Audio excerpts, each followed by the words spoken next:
Hai, halo, how are you? Saya berharap teman-teman, semua orang yang berinteraksi dengan saya selalu dipenuhi dengan energi positif dan hidup dalam pengharapan yang luar biasa. Teman-teman sekalian, aku Iti Lovem sore ini hadir dengan topik baru COVID-19 dan gugatan hukum terhadap pemerintah Cina.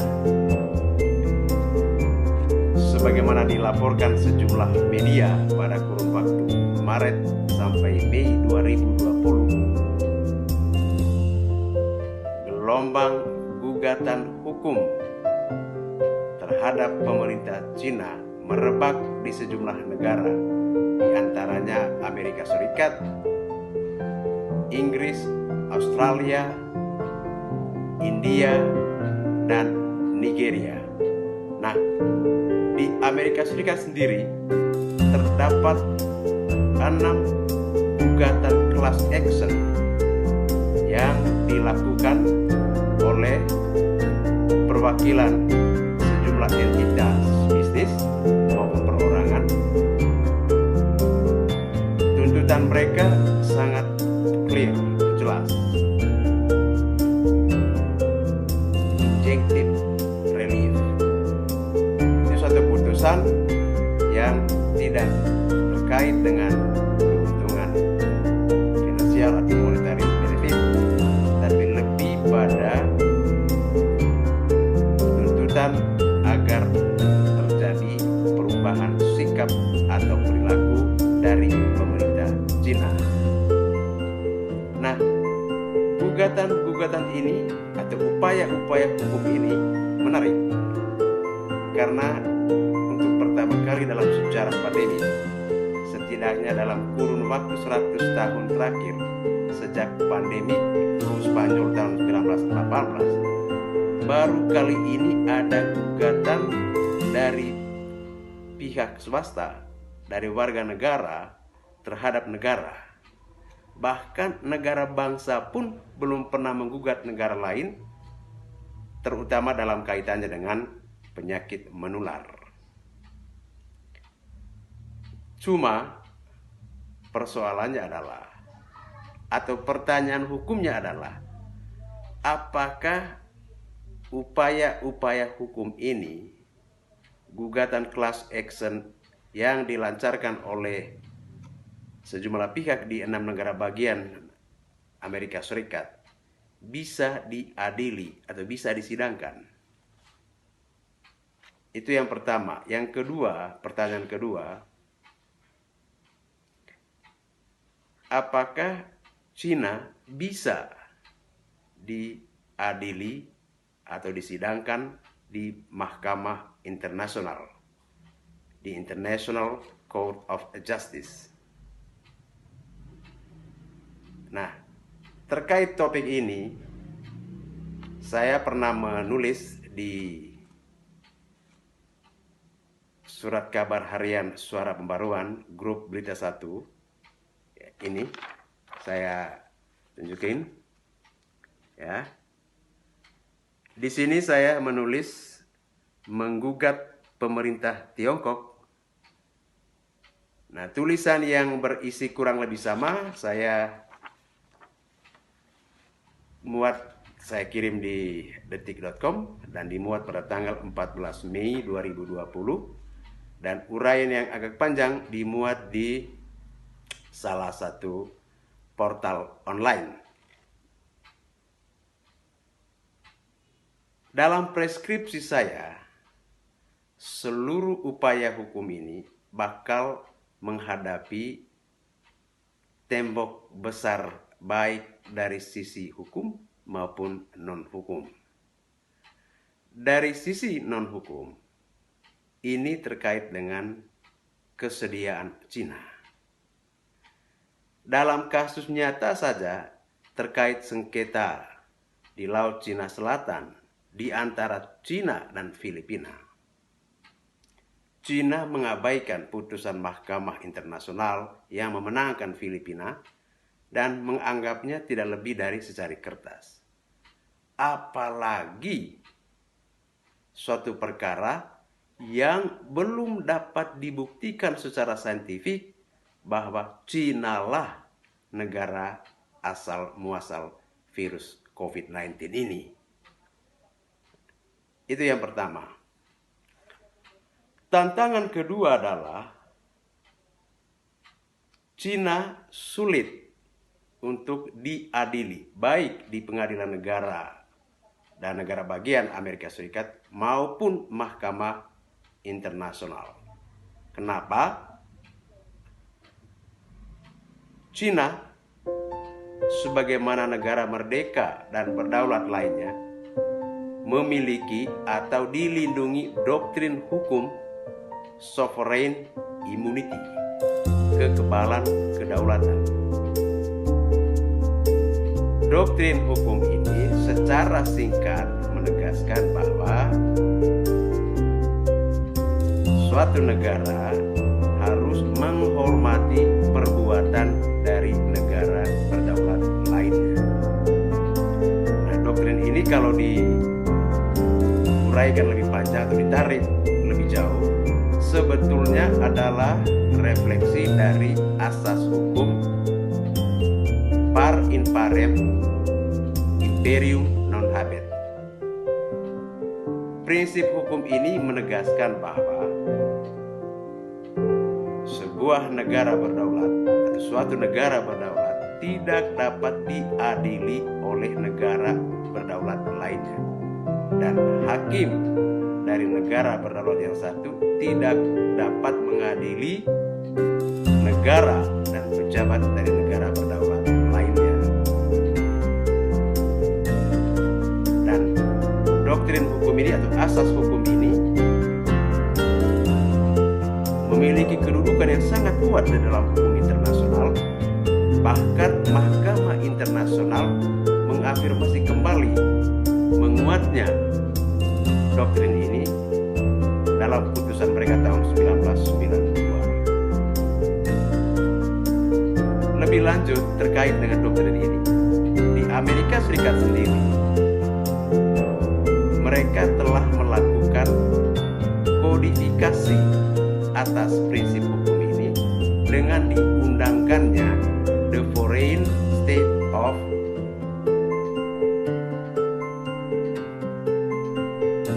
Act of 1976 FSIA 1976. Secara prinsip, undang-undang ini menekankan untuk membebaskan negara dan pejabat negara asing dari beban litigasi.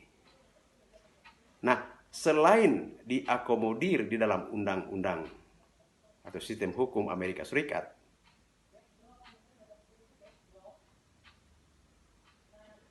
mereka juga punya jurisprudensi Act of State Doctrine. Saya ulangi, Act of State Doctrine. Ini terkait dengan prinsip pembatasan kekuasaan. Bahkan pihak swasta asing, tidak hanya negara, bisa mengajukan jurisprudensi ini tatkala menghadapi pengadilan di negara bagian Amerika Serikat. Nah, teman-teman sekalian, berbekalkan dua prinsip imunitas ini, baik imunitas primer kedaulatan negara tadi itu, sovereign immunity, maupun imunitas sekunder, jurisprudensi, bisa dipastikan bahwa gugatan class action yang diajukan sejumlah pihak di 6 negara bagian di Amerika Serikat sulit untuk disidangkan atau diadili. Dan kalaupun gugatan ini terdaftar dan berhasil masuk ke pengadilan entah negara atau negara bagian di Amerika Serikat, pemerintah Cina bisa mengajukan doktrin ini. Dan biasanya hakim pada pengadilan negara dan negara bagian di Amerika Serikat itu mengabulkan permohonan seperti itu. Itu yang pertama.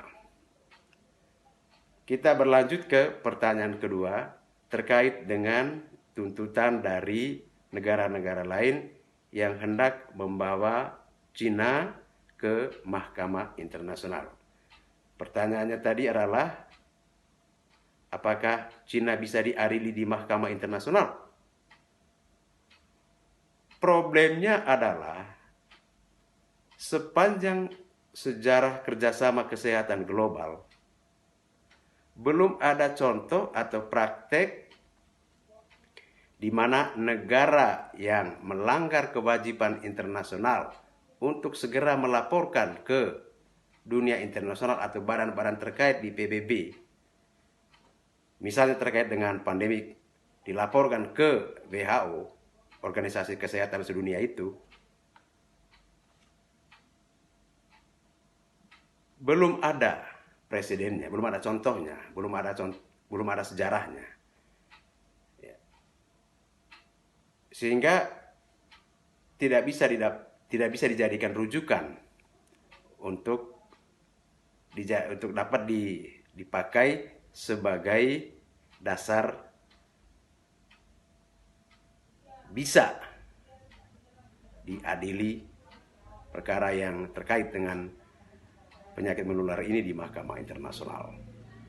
Kemudian, kalau kita membuka seluruh traktat, fakta, treaties, perjanjian-perjanjian internasional, lebih khusus terkait dengan penyakit menular, itu tidak ada ketentuan khusus tentang ini, terkait ini.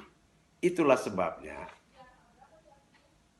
agak sulit Cina bisa diadili di Mahkamah Internasional. Sehingga bagi saya melihat bahwa gerakan hukum, upaya hukum yang dilakukan baik class action maupun upaya untuk menggiring atau membawa Cina ke Mahkamah Internasional itu tidak lebih dari manuver politik, move, suatu gerakan yang intinya adalah menghendaki adanya perubahan sikap, perubahan perilaku dari pemerintah Cina agar lebih terbuka, transparan, dan kooperatif. Lebih khusus lagi terkait dengan kejadian luar biasa, misalnya wabah yang berpotensi menjadi pandemi. Nah, tapi teman-teman sekalian, dari kasus ini, dari langkah-langkah hukum ini, kita dapat menyimpulkan bahwa gerakan ini setidaknya membawa suatu pesan kepada PBB, lebih khusus Komisi Hukum Internasional, semoga dapat menjadikan COVID-19 ini momentum untuk menyusun aturan-aturan khusus, ketentuan-ketentuan khusus terkait dengan penyakit menular. Sehingga di kemudian hari bila ada kejadian serupa, ada dasar hukum bila negara atau perorangan ingin mengajukan gugatan terhadap negara yang diklaim sebagai asal muasal pandemi. Nah, lebih jauh dari itu, harapan saya adalah Perserikatan Bangsa-Bangsa PBB segera menggelar sidang khusus untuk merevisi keseluruhan agenda global dan menjadikan human security, keamanan manusia, termasuk di dalamnya kesehatan publik, ya, sebagai agenda utama. Karena seperti diulas oleh sejarawan Israel Harari, bahwa yang namanya perang, kemiskinan, pandemi itu bukan sejarah baru. Itu sudah dari dahulu kala tetapi belum menjadi agenda global yang mendapatkan perhatian khusus.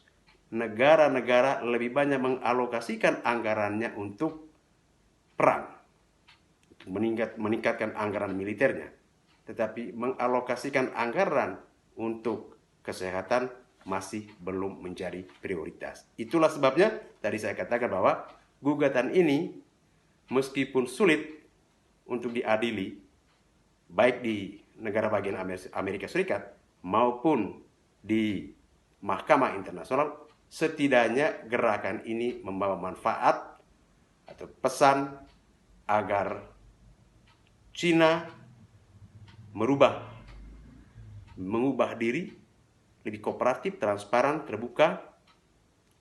Demikian pun Perserikatan Bangsa-Bangsa bisa menjadikan COVID-19 sebagai momentum untuk merevisi keseluruhan agenda global.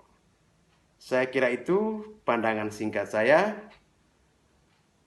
Nantikan ulasan lain di Kanal Hukum